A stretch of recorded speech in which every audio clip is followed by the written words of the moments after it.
ଯାହାକୁ ଗାନ୍ଧୀ ଚାହୁଁଥିଲେ ଯେ ସ୍ୱାଧୀନତା ପରେ ପରେ ଦେଶ ନିଶାମୁକ୍ତ ହେବ।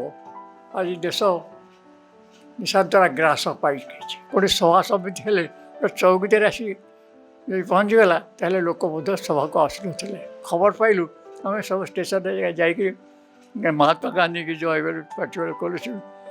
ଆସି ଠିଆ ହେଲେ ଆଉ ଠିଆ ହେଇକି ଏମିତି ହାତ ଟେକିଲେ, ନମସ୍କାର କଲେ। ଏଇ ଅଳ୍ପ ସମୟ ଭିତରେ ଯେତିକି ବର୍ଷ ଆମର ସ୍ୱାଧୀନତା ପାଇଲୁ ତା ଭିତରେ ଯେତିକି ଅନ୍ୟ ଦେଶ ଉନ୍ନତି କରିଛନ୍ତି ଆମର ସେଟା ହେଲାନି। ବିଧାୟକ ଥିଲି ମୁଁ ଗୋଟେ ଅତି ଅଖାଡ଼ୁଆ ନିର୍ବାଚନ ମଣ୍ଡଳୀରେ ଥିଲି ଯେଉଁଠିକି ରାସ୍ତାଘାଟ କିଛି ନଥିଲା, ନଈ ନାଳ ଜଙ୍ଗଲ ଏମିତିଆ। ଆଚାର୍ଯ୍ୟ ହରିହର ଥିଲେ, ତାଙ୍କର ଏତେ ଇଏ ହେଇଗଲା, ତାଙ୍କର ରକ୍ତଚାପ ବଢ଼ିଗଲା ଯେ ତାପରେ ସେଇଥିରେ ସେ ମରିଗଲେ। ଟିକେ ବିଜ୍ଞାପନକୁ ଦେଖିକି ମୁଁ ଯେତେବେଳେ MSc ପାସ୍ କଲି 51 ମସିହାରେ, ଚାକିରି ଗୋଟେବେଳେ ଗଡ଼ୁଥିଲା। ଚାକିରି ନକରି ଆସିଲି ଯେ ଦେଶ କାମ କରିବା ପାଇଁ। ଆଉ କିଛି ଦିନ ପରେ ସାରା ଦେଶ ପାଳନ କରିବ 80ତମ ସ୍ୱାଧୀନତା ଦିବସ। ସ୍କୁଲଠୁ ଆରମ୍ଭ କରି କଲେଜ ପର୍ଯ୍ୟନ୍ତ ଏବଂ ବିଭିନ୍ନ ଅନୁଷ୍ଠାନରେ ସ୍ୱାଧୀନତା ଦିବସ ପାଳନ କରାଯିବ। ହେଲେ ଏହି ସ୍ୱାଧୀନତା ଦିବସ ଆମେ ଯେଉଁ ପାଳନ କରୁଛୁ ତା ପାଇଁ ଅନେକ ଲୋକଙ୍କର ବଳିଦାନ ମଧ୍ୟ ଅଛି। ହେଲେ ଏବେ ବି ମଧ୍ୟ କିଛି ସ୍ୱାଧୀନତା ସଂଗ୍ରାମୀ ଅଛନ୍ତି ଯେ ସେତେବେଳର କଥା କହିଲେ ତାଙ୍କର ଆମର ଲୋମ ମଧ୍ୟ ଟାଙ୍କୁରି ଉଠେ। ଆମେ ଆଜି ଅଛୁ ସେହି ଜଣେ ସ୍ୱାଧୀନତା ସଂଗ୍ରାମୀଙ୍କ ପାଖରେ, ପଦ୍ମଚରଣ ନାୟକ, ଯିଏକି ସ୍ୱାଧୀନତା ସମୟରେ ନିଜକୁ ଉତ୍ସର୍ଗୀକୃତ ଭାବେ ଦେଶ ପାଇଁ ଲଢ଼ିଥିଲେ ଏବଂ ସେ ଗତ ପୂର୍ବରୁ ମଧ୍ୟ MLA ମଧ୍ୟ ହୋଇସାରିଛନ୍ତି। ତାଙ୍କୁ ବିଭିନ୍ନ ସ୍ଥାନରେ ବିଭିନ୍ନ ଜାଗାରେ ପୁରସ୍କୃତ କରୁଛନ୍ତି। ଆସନ୍ତୁ ସିଧାସଳଖ ପଚାରିବା, ତାଙ୍କ ବୟସ ଏବେ 100 ଛୁଇଁ ସାରିଥିଲେ ମଧ୍ୟ ଏବେ ବି ସେ ସେତିକି ସତେଜ ଅଛନ୍ତି ଏବଂ ଦେଶ କଥା କହିଲେ ତାଙ୍କ ଲୋମ ଟାଙ୍କୁରି ଉଠୁଛି। ସିଧାସଳଖ ପଚାରିବା କ'ଣ ତାଙ୍କର ଅନୁଭୂତି ଥିଲା ଏବଂ କ'ଣ କହିବା ପାଇଁ ଚାହିଁବେ ସ୍ୱାଧୀନତା ସଂଗ୍ରାମ ବିଷୟରେ। ସ୍ୱାଧୀନତାର ଯେଉଁ ସ୍ୱପ୍ନ ଆମେ ଦେଖିଥିଲୁ ସେ ସ୍ୱପ୍ନ ଆଜି ପରାଭୂତ ହେଇଛି। କାରଣ ସ୍ୱାଧୀନତା କହିଲେ ଗାନ୍ଧୀ ଯାହା କହୁଥିଲେ ସ୍ୱାଧୀନତା, ଯେ ସେ ସ୍ୱାଧୀନ ଭାରତରେ ଜଣେ ଯୁବତୀ ଜାତି ଅଧରେ ନିର୍ଭୟରେ ଚାଲିପାରିବ। ଆଜି ଏଇ ଯେଉଁ ବିଶେଷ କରି ମଦ ଯୋଗୁଁ ଏଭଳି ପରିସ୍ଥିତି ହେଇଛି ଯେ ଦିନ ଦ୍ୱିପହରେ ମଧ୍ୟ ଜଣେ ଦରବୁଢ଼ୀ ଲୋକ ଯିବା ନିରାପଦ ମନେ କରୁନି। ଅନେକ ଦିଗରୁ ଅନେକ ଭଲ ହେଇଛି, କିନ୍ତୁ ଏଇ ବିଶେଷ ଭାବରେ ଯାହାକୁ ଗାନ୍ଧୀ ଚାହୁଁଥିଲେ ଯେ ସ୍ୱାଧୀନତା ପରେ ପରେ ଦେଶ ନିଶାମୁକ୍ତ ହେବ, ଆଜି ଦେଶ ନିଶା ଦ୍ୱାରା ଗ୍ରାସ ପାଇଯାଇଛି। ସେଇଟା ହେଉଛି ଏକ ବିଡ଼ମ୍ବନା। ଆପଣଙ୍କୁ ଯେତେବେଳେ ସ୍ୱାଧୀନତା ସଂଗ୍ରାମ ବିଷୟରେ ଆମେ ଟିକେ ପଚାରିବୁ ଯେ ଆପଣ ଯେତେବେଳେ ଆମର ସ୍ୱାଧୀନତା ଦିବସ ପାଳନ ହେଇଥିଲା ଆପଣ ସେତେବେଳେ 19-20 ବର୍ଷ ହେଇଥିଲା। ହଁ, ସ୍ୱାଧୀନତା ବେଳକୁ 20 ବର୍ଷ। ଇଂରେଜମାନଙ୍କ ସମ୍ପର୍କରେ କିଛି ଅଛି କି ମନେ ଅଛି କଥା ସେତେବେଳେ? ହଁ କହିବେ? ନାଇଁ, ଇଂରେଜମାନେ ସମ୍ପର୍କରେ ଯେ ଇଂରେଜ ଶାସନ ଶେଷ ବେଳ କଥା, ଦ୍ୱିତୀୟ ମହାସମର ବେଳ କଥା। ତେଣୁ ସେହି ସମୟରେ ଏଠି ଇଂରେଜ ସୈନ୍ୟମାନେ ଆସୁଥିଲେ। କଟକରେ ସେମାନଙ୍କର ଇଏ ଥିଲା, କାର୍ଯ୍ୟ ଥିଲା ସେମାନଙ୍କୁ ଦେଖି ଲୋକ ସବୁ ଭୟଭୀତ ହେଉଥିଲେ। ଇଂରେଜମାନଙ୍କର ଯେତେ ନୁହଁ, ତାଙ୍କ ତଳେ ଯିଏ ଥିଲେ ଭାରତବର୍ଷରେ ସେମାନଙ୍କର ତ ପ୍ରାଦୁର୍ଭାବ କହିଲେ ନ ସରେ। ଇଂରେଜ ଶାସନ ଆମର ଏହା ଅବସ୍ଥା ଥିଲା। ଗାଁର ଚୌକିଦାରକୁ ଡରୁଥିଲେ। ସ୍ୱାଧୀନତା ସଂଗ୍ରାମ ବେଳକୁ ଗୋଟେ ସଭା ସମିତି ହେଲେ ଚୌକିଦାର ଆସି ଯଦି ପହଞ୍ଚିଗଲା ତାହେଲେ ଲୋକ ମଧ୍ୟ ସଭାକୁ ଆସୁନଥିଲେ। ଲୋକ ଭୟଭୀତ ଥିଲେ। ଆସ୍ତେ ଆସ୍ତେ ଭୟ ଦୂର ହେଲା। ଏଇ ଗାନ୍ଧୀଙ୍କର ଯେଉଁ ଆନ୍ଦୋଳନ ହେଲା, କଂଗ୍ରେସ ଆନ୍ଦୋଳନ ହେଲା, ଆସ୍ତେ ଆସ୍ତେ ସେ ଦୂର ହେଲା ଏବଂ ଯାହା ଫଳରେ 1942 ଆନ୍ଦୋଳନ ବେଳକୁ ଗାନ୍ଧୀ ଡାକିଲେ ଅହିଂସା ଭାରତ ଛାଡ଼, କୌଚିନ୍ୟାଦ ଏବଂ କର ବା ମର। ସେଥିରେ ଦେଖାଗଲା ଯେ ବହୁତ ସାଧାରଣ ଲୋକ, ହରିଜନ, ଆଦିବାସୀ ବହୁ ସଂଖ୍ୟାରେ ବାତି ଉଠିଥିଲା ଏବଂ ସେମାନେ ବେଶୀ ତ୍ୟାଗ କରିଛନ୍ତି, ଗୁଳି ଖାଇଛନ୍ତି, ଫାଶୀ ଖୁଣ୍ଡରେ ଲଢ଼ିଛନ୍ତି। ଓଡ଼ିଶାରେ କ'ଣ ଚାରିଆଡ଼େ ସାରା ଭାରତ ବର୍ଷରେ ଏଇଟା ଦେଖାଗଲା। ଆପଣ ସେତେବେଳେ କେତେ ବୟସ ହେଇଥିଲା? ଆପଣ ସ୍ୱାଧୀନତା ସଂଗ୍ରାମ ପାଇଁ ଲଢୁଥିଲେ, ଆଉ କଣ ହଁ। କଣ କରିଥିଲେ ଆପଣ ଟିକେ କହିବେ? ମୁଁ ସ୍କୁଲରେ ପଢ଼ୁଥିଲି, 10ମ ଶ୍ରେଣୀ ପଢ଼ୁଥିଲି। 16 ବର୍ଷ ଖଣ୍ଡେ ବୟସ ହେବ। ଆଉ ଗାନ୍ଧୀ ଯେତେବେଳେ କହିଲେ, ତେଣୁ ସବୁ ସ୍କୁଲ କଲେଜ ସବୁ ଧର୍ମଘଟ ହେଲା। ମୁଁ କୁଜଙ୍ଗ ସ୍କୁଲରେ ପଢ଼ୁଥିଲି। ଆମେ 10ମ ଶ୍ରେଣୀରେ ପ୍ରସ୍ତାବ ହେଲା ଯେ ଆମେ ଧର୍ମଘଟ କରିବା। କିନ୍ତୁ ଏକାଦଶ ପିଲା ତାଙ୍କ ପରୀକ୍ଷା ଥିବାରୁ ସେମାନେ ଆମକୁ କହିଲେ, କିନ୍ତୁ ଧର୍ମଘଟରୁ ବାହାରିଲେନି। ଏବଂ ଯେଉଁଦିନକୁ ନିଷ୍ପତ୍ତି ହେଇଥିଲା ବି ସେଦିନ ଅନ୍ୟ କ୍ଲାସ୍ର ପିଲାମାନେ ମଧ୍ୟ ଫାର୍ଷ୍ଟ ରିସେସ୍ ଗଲା, ସେକେଣ୍ଡ ରିସେସ୍ ବେଳକୁ ଯଦି ନହେଲା, ଆମେ 10ମ ଶ୍ରେଣୀ ପିଲା ସମସ୍ତେ ବାହାରିଗଲୁ। ତା ପରଦିନଠୁ ଖୁବ୍ ଜୋରରେ ଆନ୍ଦୋଳନ ହେଲା। କିନ୍ତୁ ଏ ଆନ୍ଦୋଳନ ବେଳକୁ ଏରସମା ଥାନାଟା ପଡ଼ିଗଲେ ଲୋକ। ତେଣୁ ସରକାରଙ୍କର ପୋଲିସର ଦୃଷ୍ଟି ସିଆଡ଼େ ପଡ଼ିଲା। ସ୍କୁଲଟା ବନ୍ଦ ହେଇଗଲା। ବନ୍ଦ ହେଇଗଲା 2-4 ଦିନ ଧର୍ମଘଟା କଲା ପରେ ଆମେ ସବୁ ଛୁଟି ହେଇଗଲା, ତ ଘରକୁ ଗଲୁ। ଘରେ ରହିବି କ'ଣ? ଘରେ ଆମର ଗାଁରେ ତ କିଛି ଖବର ମିଳିବନି କ'ଣ ଆନ୍ଦୋଳନ ହେଉଛି। ଯାଜପୁର ଗୋଟେ ମାମୁଁ ଥାନ୍ତି, ସେ ମୋର ଅଭିଭାବକ, ତାଙ୍କରି ପାଖରେ ପହଞ୍ଚିଲି। ତ ସେ ସମୟରେ ବହୁତ ଲୋକ ଗିରଫ ହୋଇ ସାରିଥାନ୍ତି ଏବଂ ଆନ୍ଦୋଳନଟା 2 ମାସ ଭିତରେ ଥଣ୍ଡା ପଡ଼ିଗଲା। ଥଣ୍ଡା ପଡ଼ିଗଲା ପରେ ମାମୁଁ କହିଲେ, ଆରେ ଯିଏ ତ ଗଲେ ଜେଲ୍ ଗଲେ, ତୁ ତ ଯାଇପାରିଲୁନି। ଆଉ ଦେଶରେ ମୂର୍ଖ ଲୋକଙ୍କୁ କେହି ପଚାରିବେନି, ଯାହା ପଢ଼ାପଢ଼ି କରିବ। ଆଉ ନାଁ କଟିଯାଇଛି। ତେଣୁ ମୁଁ ପୁଣି ଯାଇକରି 3-4 ମାସ ପରେ ନାଁ ଲେଖିଲି, ପଢ଼ିଲି। ଆଚ୍ଛା, କୌଣସି ବରିଷ୍ଠ ସେତେବେଳର ଯୋଉ ନେତା କୁହାଯାଏ ବୋଲି କୁହାଯାଉଥିଲା, କିମ୍ବା ଯେଉଁମାନେ ସ୍ୱାଧୀନତା ସଂଗ୍ରାମୀ ଆମେ କହୁଛୁ, କାହାକୁ ଆପଣ ଭେଟିଛନ୍ତି? ସ୍ୱାଧୀନତା ସଂଗ୍ରାମୀ ତ ବହୁତ ଲୋକଙ୍କୁ ଭେଟିଛି। ତଥାପି କୁହନ୍ତୁ କିଛି ଲୋକ। ଗୋପବନ୍ଧୁ ଚୌଧୁରୀ, ନବକିଶୋର ଚୌଧୁରୀ, ମାଳତୀ ଦେବୀ, ରମା ଦେବୀ, ଅନ୍ନପୂର୍ଣ୍ଣା ମହାରଣା, ଆଉ ମହାତ୍ମା ଗାନ୍ଧୀ, ସୁଭାଷ ବୋଷ? ନା, ମହାତ୍ମା ଗାନ୍ଧୀ ଖାଲି ଦେଖି, ସୁଭାଷ ବୋଷଙ୍କୁ ଦେଖିନି। ମହାତ୍ମା ଗାନ୍ଧୀ ତାଙ୍କର ଶେଷ ଯାତ୍ରା, ସେ ଯାତ୍ରା କରୁଥିଲେ। ସେ ସମୟରେ ତ ଛୋଟ ଥିଲେ, କିନ୍ତୁ ଆମେ କଲେଜରେ ପଢ଼ୁଥିଲୁ। ସେ ସମୟରେ ଗାନ୍ଧୀ ଯାଉଥାନ୍ତି ମାଡ୍ରାସ। ତାଙ୍କର କଟକରେ ରହିବାର ନଥିଲା। ଆମେ ଯେମିତି ଖବର ପାଇଲୁ, ଆମେ ସବୁ ଷ୍ଟେସନରେ ଯାଇକି ମହାତ୍ମା ଗାନ୍ଧୀକି ଜୟ ପାଟିବେଳ କଲେଜ ଆସି ଠିଆ ହେଲେ। ଆଉ ଠିଆ ହେଇକି ଏମିତି ହାତ ଟେକିଲେ, ନମସ୍କାର କଲେ। ସେତେବେଳେ ଯେତେ କଷ୍ଟ କରି ଆପଣ ସ୍ୱାଧୀନତା ସଂଗ୍ରାମୀ ଭାବେ ଆପଣ ଲଢ଼ୁଥିଲେ, ସେତେବେଳେ କେମିତି ଅନୁଭବ ହେଉଥିଲା? ନା, ଅନୁଭବ ହେଉଥିଲା ଦେଶ ପାଇଁ ସବୁକିଛି କରିବା ପାଇଁ ଯାହା ତ୍ୟାଗ ଆମେ କରିବୁ, ସେ ଗୋଟେ ମନ ଭିତରେ ଗୋଟେ ଭାରି ଉନ୍ମାଦନା ସୃଷ୍ଟି କରିଥିଲା। ଆଉ ସେତେବେଳେ ଆପଣଙ୍କୁ ସମର୍ଥନ କିଛି ମିଳୁଥିଲା ନା ନାହିଁ? କାହାର? ମାନେ ଏଇ ଲୋକାଲ ଲୋକଙ୍କର, ଆମର ଓଡ଼ିଶାର? ହଁ, ଲୋକଙ୍କ ନିଶ୍ଚୟ ସମର୍ଥନ ମିଳୁଥିଲା। ସେମାନେ ନିଜେ ଯଦିଓ ବାହାରୁ ନଥିଲେ, କିନ୍ତୁ ଏ କାମକୁ ତାର ସହାନୁଭୂତି ଥିଲା। ଇଂରେଜ ଯିବ ଆଉ ଭାରତ ସ୍ୱାଧୀନ ହେବ। ଦେଖାଗଲା ଯେ କ'ଣ ଯେ ସେ ଲୋକ କ'ଣ ଅତି ଗରିବ ଲୋକ। ଏଠି ମୁଁ ତ কিছুদিন ଗୋପବନ୍ଧୁ ରମାଦେବ ଆଶ୍ରମ, ବରୀ ଆଶ୍ରମରେ ରହୁଥିଲି। ସେ ବରୀରେ ଯେ ଗରିବ ଲୋକ ସବୁ। ଗାନ୍ଧୀଜୀଙ୍କ ସହିତ ଆପଣ ବୁଲିଥିଲେ ପରା? ଗାନ୍ଧୀଜୀଙ୍କ ସହିତ ଆପଣ ବୁଲିଥିଲେ? ଗାନ୍ଧୀ ନା, ମୁଁ କହୁଥିଲି ଶେଷ ପ୍ରାୟ ଗାନ୍ଧୀଙ୍କର ଶେଷ ଯିବା ଆସିବା ଟ୍ରେନ୍ ଯାହା ଦେଖିଥିଲେ। ହଁ। ଆଉ ଗୋଟେ ଜିନିଷ ଜାଣିବା ପାଇଁ ଚାହିଁବୁ, ସେତେବେଳେ ଯୋଉ ଯୁବପିଢ଼ି ମାନେ ଆପଣମାନେ ସାମ୍ନାକୁ ଯାଉଥିଲେ, ସେତେବେଳେ ଭୟ ଥିଲା ମନ ଭିତରେ? କାହାକୁ? ମାନେ ଇଂରେଜ ମାନଙ୍କୁ ଭୟ କରୁଥିଲେ? ଇଂରେଜମାନଙ୍କୁ ଭୟ ନଥିଲା। ଇଂରେଜ କେତେବେଳେ ସେ ତ ଯୁଦ୍ଧରେ ବ୍ୟସ୍ତ, ତାଙ୍କ ଅବସ୍ଥା ଢିଲା ଦ୍ୱିତୀୟ ମହାସମର।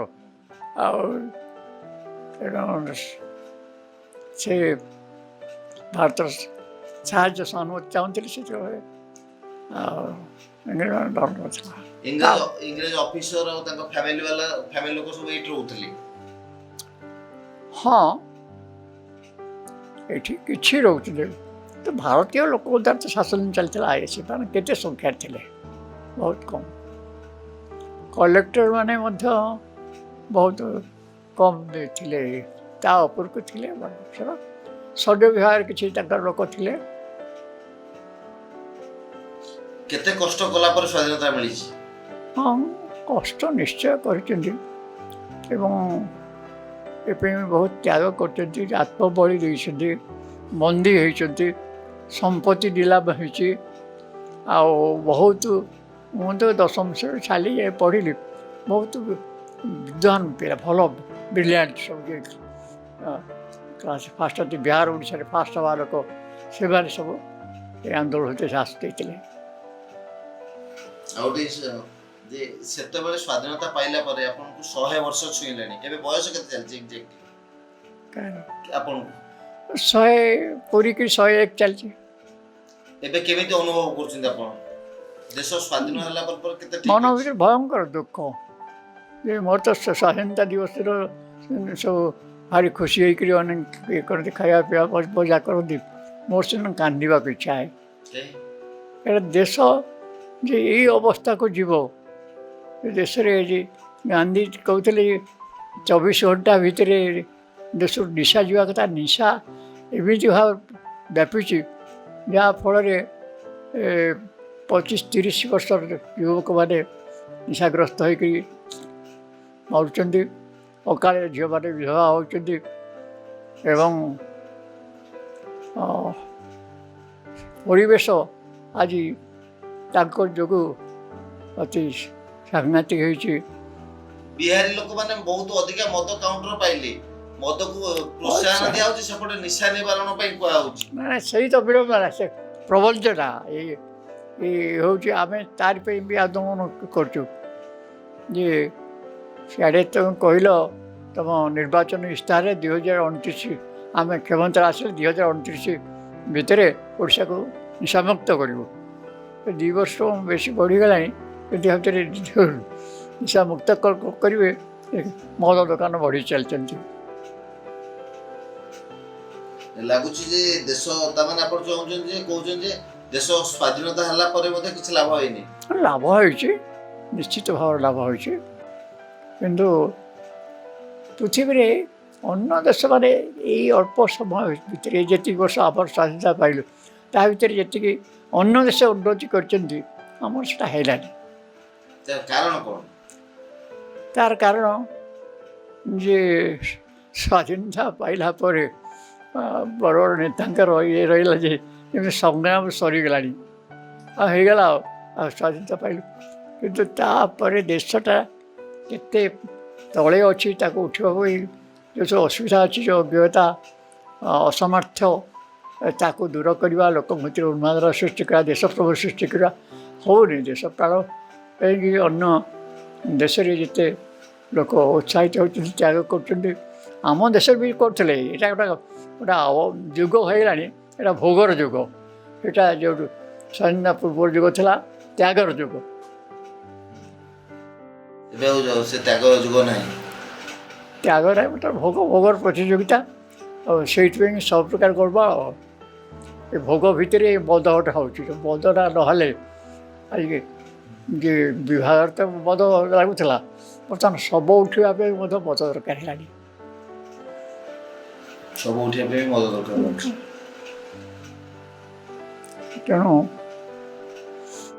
ଆଉ ଯେପର୍ଯ୍ୟନ୍ତ ମଦ ଅଛି, ଇଏ କହୁଛନ୍ତି 2036 ଭିତରେ ଓଡ଼ିଶା ଗୋଟେ ଇଏ ହେଇଥିବ, ଉନ୍ନତ ଦେଶ ହେଇଥିବ ଏବଂ 2047 ବେଳକୁ ବିକଶିତ ହେଇଥିବ, ଏ କେବେ ସମ୍ଭବପର ହେବନି। ଏପର୍ଯ୍ୟନ୍ତ ମଦ ଅଛି ଏ ଓଡ଼ିଶା ହେଇପାରିବନି, ଭାରତବର୍ଷ ମଧ୍ୟ ହେଇପାରିବନି। ଆଉ ଗୋଟେ ଜିନିଷ ଜାଣିବା ପାଇଁ ଚାହିଁବି, ଆପଣ ମଧ୍ୟ ବିଧାୟକ ଥିଲେ। ହଁ, ବିଧାୟକ ଥିଲା ବେଳର ସ୍ଥିତି ଆଉ ବର୍ତ୍ତମାନର ସ୍ଥିତି କ'ଣ ଚେଞ୍ଜ ଆସିଯାଇଛି ବିଧାୟକଙ୍କ ଭିତରେ? ବିଧାୟକ ଥିଲି ମୁଁ ଗୋଟେ ଅତି ଅଖାଡ଼ୁଆ ନିର୍ବାଚନ ମଣ୍ଡଳୀରେ ଥିଲି ଯେଉଁଠିକି ରାସ୍ତାଘାଟ କିଛି ନଥିଲା, ନଈ ନାଳ ଜଙ୍ଗଲ ଏମିତିଆ। ତଥାପି ସେ ଅଞ୍ଚଳରୁ ମୁଁ ନିର୍ବାଚିତ ହେଇଥିଲି। ମୋର ଖର୍ଚ୍ଚ ହୋଇଥିଲା 1800 ଟଙ୍କା। 1800 ଟଙ୍କା କଳ୍ପନା କରିପାରିବେନି, ଟଙ୍କାର ମୂଲ୍ୟ ଅବଶ୍ୟ ଥିଲା, କାରଣ କାହାକୁ ପଇସା ଦେବା ଦରକାର ଥିଲା। ଏବଂ କୋଉ ମସିହାରେ ହେଇଥିଲେ ବିଧାୟକ? 61 ମସିହାରେ ସ୍ୱାଧୀନ ଭାବରେ ଆସିଥିଲି। କୋଉ ନିର୍ବାଚନ ମଣ୍ଡଳୀ? ରାଜନଗର। କେନ୍ଦ୍ରାପଡ଼ା ରାଜନଗର। ହଁ, 1800 ଟଙ୍କା ଖର୍ଚ୍ଚ ହେଇଥିଲା। 1850। ତା ଭିତରେ 250 ଟଙ୍କା ଯେ ସିକ୍ୟୁରିଟି ଡିପୋଜିଟ୍ ହେଇଗଲା, 1600 ଟଙ୍କା ବାସ୍ତବିକ ଖର୍ଚ୍ଚ। ଆଉ ତ ପ୍ରଚାରକ ଯିଏ ସବୁ ଥିଲେ ସେ ସ୍ୱେଚ୍ଛାସେବକ ଥିଲେ। ଆମ ଅଞ୍ଚଳରୁ ଜଣେ ଲୋକ ଏତେ ପାଠ ପଢ଼ି ଆମ କାମ କରୁଛି, ତେଣୁ ସେଥିପାଇଁ ବିଶେଷ କରି ଯୁବକମାନେ ସ୍ୱେଚ୍ଛା ପ୍ରବୃତ୍ତି କାର୍ଯ୍ୟ କରୁଥିଲେ। ଆଉ ଖାଲି ଚିହ୍ନଟା ଚିହ୍ନିବା ପାଇଁ ଘରେ କବାଟରେ ଛୋଟ ଛୋଟ ପୋଷ୍ଟର ଲାଗୁଥିଲା, ଡୋର୍ ପୋଷ୍ଟର। ଆଉ ବଡ଼ ପୋଷ୍ଟର ଗାଁରେ 2-3ଟା ଏମିତିଆ ଥିଲା। ତେବେ ଆଉ ଗୋଟେ ଜିନିଷ ଜାଣିବି, ତ କହିଲେ ଆପଣଙ୍କ ଏକ୍ସପିରିଏନ୍ସ କଥା, ସେତେବେଳର ମୁଁ ଜାଣିବା ପାଇଁ ଚାହୁଁଛି ଆପଣଙ୍କର ସ୍ୱାଧୀନତା ବେଳର ସେତେବେଳର ଯେଉଁ ଜୋଶ ଆଉ ବର୍ତ୍ତମାନ ଯୁବପିଢ଼ିଙ୍କ ଭିତରେ ଜୋଶ, ମାନେ କ'ଣ ପରିବର୍ତ୍ତନ କଲେ ଦେଶ ଆହୁରି ଆଗେଇବ ବୋଲି ଭାବୁଛନ୍ତି? ଦେଶ ପରିବର୍ତ୍ତନ ତ ଯେଉଁମାନେ ନେତା ଅଛନ୍ତି ସେମାନଙ୍କୁ ଦେଖି ଲୋକ ଇଏ କରିବେ। କିନ୍ତୁ ନେତାମାନଙ୍କ ଭିତରେ ଏ ଯେଉଁ ଭୋଗର ପ୍ରାଦୁର୍ଭାବ ଦେଖାହେଉଛି, ସେଇଟା ଦେଖିକରି କାହା ଦ୍ୱାରା ସେମାନେ ଇଏ ହେବେ, ପ୍ରବୁଦ୍ଧ ହେବେ। ସେଇଥିପାଇଁ ଅସୁବିଧା ହେଉଛି। ନେତାମାନେ ଯଦି ତାଙ୍କର ସେ ନବକୃଷ୍ଣ ଚୌଧୁରୀ ଭଳିଆ ନିଃସ୍ୱାର୍ଥପର ଏବଂ ଦୃଢ଼ ଲୋକ, ତ୍ୟାଗୀ ଲୋକ ଆସନ୍ତି ହଅନ୍ତେ। ବର୍ତ୍ତମାନ ତ ରାଜନୀତି ଗୋଟେ ବ୍ୟବସାୟ ହେଇଛି। ଗୋଟେ ଜଣେ ଜିତିଗଲା ପରେ ତା'ର ନିର୍ବାଚନ କେମିତି ଜିତିବ, ସେଥିପାଇଁ କେଉଁଠୁ କ'ଣ ଟଙ୍କା ଲୁଟ୍ କରିବ ଲାଗିଛି। ସେଥିରେ କ'ଣ ହେଇପାରେ? ଆଉ ତେଣୁ ଯାହା ରାହୁଲ ଗାନ୍ଧୀ ଥରେ କହୁଥିଲେ, ସେ ଯେତିକି ଟଙ୍କା ହେଉଛି 100 ଟଙ୍କାରୁ 15 ଟଙ୍କା ଖର୍ଚ୍ଚ ହେଉଛି, ବାକି ସବୁ ବର୍ବାଦ ହେଉଛି। ସେ ବର୍ବାଦ ଭିତରେ ଏ ନେତାମାନଙ୍କ ପାଖରେ ଯାଉଛି, ଆଉ ତାଙ୍କ ସମର୍ଥକ ଅଫିସର ଏସବୁ ହେଉଛି। ସେଇଥିପାଇଁ ଦୁଃଖ ଲାଗୁଛି ଯେ ଦେଶ ପାଇଁ ଯେଉଁମାନେ ତ୍ୟାଗ କରିଥିଲେ ସେମାନେ କ'ଣ ଚାହୁଁଥିଲେ, ଭାବିଥିଲେ କେବେ ଦେଶ ମଦ ଦୋକାନ ଆଗରେ ଏଇ ରମାଦେବୀ, ବାଳଦେବୀ ଏମାନେ ସବୁ ସତ୍ୟାଗ୍ରହ କରିଥିଲେ। ଏବଂ ବଡ଼ ଜଣେ ତ୍ୟାଗୀ ଲୋକ ହେଉଛନ୍ତି ଗୋପବନ୍ଧୁ ଚୌଧୁରୀ। ଗୋପବନ୍ଧୁ ଦାସଙ୍କ ପରେ ଆନ୍ଦୋଳନ ଦେଶରେ ଚଳାଇଥିଲେ, ତଳେ ତାର ବଡ଼ ନେତା ଥିଲେ। ସ୍ୱାଧୀନତା ପରେ କିଛି ବର୍ଷ ପରେ ସିଏ ଏଇଠିକି ଆସିଥିଲେ ଭୁବନେଶ୍ୱର। ଏ ମାଷ୍ଟର କ୍ୟାଣ୍ଟିନ୍ ପାଖରେ ଗୋଟେ ମଦର ଇଏ ଦେଖିଲେ ବିଜ୍ଞାପନ। ତାଙ୍କ ସାଙ୍ଗରେ ଆଚାର୍ଯ୍ୟ ହରିହର ଥିଲେ। ତାଙ୍କର ଏତେ ଇଏ ହେଇଗଲା, ତାଙ୍କର ରକ୍ତଚାପ ବଢ଼ିଗଲା ଯେ ତାପରେ ସେଇଥିରେ ସେ ମରିଗଲେ। ଟିକେ ବିଜ୍ଞାପନକୁ ଦେଖିକି ରକ୍ଷା ହେଇଛି, ସେ ବଞ୍ଚିନାହାନ୍ତି ଏ ସମୟରେ।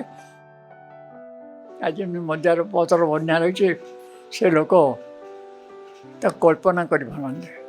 ସେଇଥିଲାଗି ଆଜି ଦୁଃଖ ଲାଗୁଛି ଯେ ଯେଉଁମାନେ ତ୍ୟାଗ କରିଥିଲେ, ସେ ଦେଶ ଗୋଟା ଗାନ୍ଧୀର ଦେଶ ହେବ, ସେଇ ଦେଶ ହେଉନି ସେଠିକାରେ। ଆଉ ଗୋଟେ ଜିନିଷ ଜାଣିବା ପାଇଁ ଚାହିଁବି, ଆପଣ ତ ଏଇଟା ତ ବହୁତ ଭଲ କଥା କହିଲେ, ସେଇଟା ଚେଷ୍ଟା କରାଯାଉଛି। ତ ଆପଣଙ୍କର ଯେତେବେଳେ କିଛି ପୁରୁଣା ସ୍ମୃତି ବିଷୟରେ ଆମେ ଗୋଟିଏ କିଛି ମନେ ପକାଇ ନେବା ପାଇଁ ଚାହୁଁଛୁ। 1947 ମସିହାରେ ଦେଶ ସ୍ୱାଧୀନ ହେଲା, ତା ପୂର୍ବରୁ ଆପଣଙ୍କର କୌଣସି ସ୍ମୃତି ଅଛି ଯେ କି ଦେଶ ପାଇଁ ଆପଣଙ୍କର ଯେଉଁଟାକି ସବୁଦିନ ପାଇଁ ଏବେ ବି ମନେ ଅଛି, 80 ବର୍ଷ ତଳର କଥା? ସ୍ୱାଧୀନତା ପୂର୍ବରୁ ଏଇ ଯେଉଁ ମହାତ୍ମା ଗାନ୍ଧୀ ଡାକ ଦେଲେ 1942, ତା ପୂର୍ବରୁ ଗୋଟେ ବ୍ୟକ୍ତିଗତ ଇଏ ହେଉଥିଲା ସତ୍ୟାଗ୍ରହ। ସେଥିରେ ଜଣେ ଜଣେ ଆସିକି ଖାଲି ଇଂରେଜ ସରକାରର ଯୁଦ୍ଧ ନୀତି ବିଷୟରେ ଖାଲି କହୁଥିଲେ, ଗିରଫ ହେଉଥିଲେ। ତା ନହେଲେ ସେମିତି କିଛି ନାହିଁ। କାହା ସହିତ ଆଲୋଚନା କୌଣସି ଇଂରେଜ ଲୋକଙ୍କ ସହିତ ଆଲୋଚନା ନା ନା ଆଲୋଚନା? ଆଚ୍ଛା। ଇଂରେଜ ଲୋକଙ୍କ ସାଙ୍ଗେ ଦେଖା ତ ହବା ଅସମ୍ଭବ ପଡ଼େ। ସେମାନେ ତାଙ୍କ ଦେଶ ରକ୍ଷା କରିବା ପାଇଁ ନେଇ ଚାଲିଥିଲେ। ଇଂରେଜ ଲୋକ ଏଇଠି କରୁଥିଲେ। ଏ ଦେଶଟା ଭାରତୀୟ ଲୋକ ଚଳାଉଥିଲେ, ଇଂରେଜ ଲୋକ କେତେ ଥିଲେ? ସଂଖ୍ୟା କମ୍ ଥିଲା। ଏବେ ଯୁବପିଢ଼ିଙ୍କୁ ଆପଣ କ'ଣ ଆହ୍ୱାନ ଦେବା ପାଇଁ ଚାହିଁବେ? ଯେଉଁପରି ଅନୁଭବ କରନ୍ତୁ ଏ ଦେଶଟା ତାଙ୍କରି ପାଇଁ। ମୁଁ ଯେ 100 ବର୍ଷରେ ଆଜି ଯେଉଁ ନିଶା ନିବାରଣ ଆନ୍ଦୋଳନରେ ମାତିଛି, ମୋର ଶହେ ସବୁରେ ହବା ଜାଗରଣେ ଏ ନିଶା ଭକ୍ତି କେମିତି ହେବ ସେଥିପାଇଁ ଲାଗିଛି। ଏ କ'ଣ ପାଇଁ ଲାଗିଛି? ଏଇ ଭବିଷ୍ୟତରେ ଯିଏ ଆସୁଛନ୍ତି ସେମାନେ ଭଲ ମଣିଷ ହେବେ, ଦେଶ ଗଢ଼ିବେ, ପରିବାର ସୁସ୍ଥ ହେବ। ତ ସେମାନେ ସେଟା ବୁଝିବା ଦରକାର ଏବଂ ସେ ଦିଗରେ ଆଗେଇଲେ ଭାବୁଛି ମୋର ସନ୍ତୋଷ ଲାଭ କରିବି। ଏବଂ ମୁଁ ଯେତେବେଳେ MSc ପାସ୍ କଲି 51 ମସିହାରେ, ଚାକିରି ଗୋଟେବେଳେ ଗଡ଼ୁଥିଲା। ଚାକିରି ନ କରି ଆସିଲି ଯେ ଦେଶ କାମ କରିବା ପାଇଁ। ତ ମନ ଭିତରେ ଯେ ଗୋଟେ ସନ୍ତୋଷ ଆସିବ ଏ ଦେଶରେ, ଦେଶ ପାଇଁକି ପରବର୍ତ୍ତୀ ପିଢ଼ିର ପିଲାମାନେ ସହଯୋଗ କରୁଛନ୍ତି, ଭାବୁଛନ୍ତି, ଗୁରୁତ୍ୱ ଦେଉଛନ୍ତି, ଅନୁଭବ କରୁଛନ୍ତି, ତାହେଲେ ହେବ।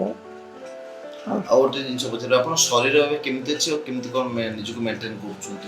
ନା ଶରୀର ଅଛି, ତା ପଛରେ ରହିଛି ଗୋଟେ ମିଶନ। ଏ ମିଶନଟା ମୋତେ ସକ୍ରିୟ କରିଛି। ତେଣୁ ଯେତେବେଳେ କୌଣସି ଦେହରେ ଅସୁସ୍ଥତା ଅଛି, ସେ ଅସୁସ୍ଥତା ସାଙ୍ଗେ ସାଙ୍ଗେ ଚାଲିଯାଉଛି। କାମଟାର ଭିତରେ ବଡ଼ ଅଛି। ନିଶା ନିବାରଣ ମିଶନ ପାଇଁ ଇଏ ଥିଲେ ପଦ୍ମଚରଣ ନାୟକ, ଯିଏକି ତାଙ୍କ ଜୀବନର ସମ୍ପୂର୍ଣ୍ଣ ସୂଚନା ଦେଉଥିଲେ। ସ୍ୱାଧୀନତା ସଂଗ୍ରାମୀ ପଦ୍ମଚରଣ ନାୟକ ପୂର୍ବରୁ ମଧ୍ୟ MLA ଥିଲେ ଏବଂ ତାଙ୍କ ଜୀବନରେ ଅନେକ ଘାତ ପ୍ରତିଘାତ ମଧ୍ୟରେ ସେ ବଞ୍ଚିଛନ୍ତି। ଏବେ ତାଙ୍କୁ 100 ବର୍ଷ ମଧ୍ୟ ପୂରଣ ସରିଛି, ତଥାପି ସେ ହାରି ନାହାନ୍ତି। ନିଶା ନିବାରଣ ପାଇଁ ନିଜ ତରଫରୁ ସେ ସବୁବେଳେ ଆଗେଇ ଚାଲିଛନ୍ତି। ଦେଶକୁ ବଞ୍ଚାଇବାକୁ ହେଲେ ନିଶାଠୁ ସମସ୍ତଙ୍କୁ ଦୂରେଇବାକୁ ପଡ଼ିବ। ତାଙ୍କର ଏହି ଆହ୍ୱାନ ଆଜି ପ୍ରତିଟି ଯୁବପିଢ଼ିଙ୍କ ପାଇଁ ନିହାତି ଆବଶ୍ୟକ। ଭୁବନେଶ୍ୱରରୁ କ୍ୟାମେରା ପର୍ସନ ବସନ୍ତ ରଥଙ୍କ ସହ ଦୀପ୍ତି ପ୍ରକାଶ ରାଉତ, ଓଡ଼ିଶା ସମ୍ବାଦ।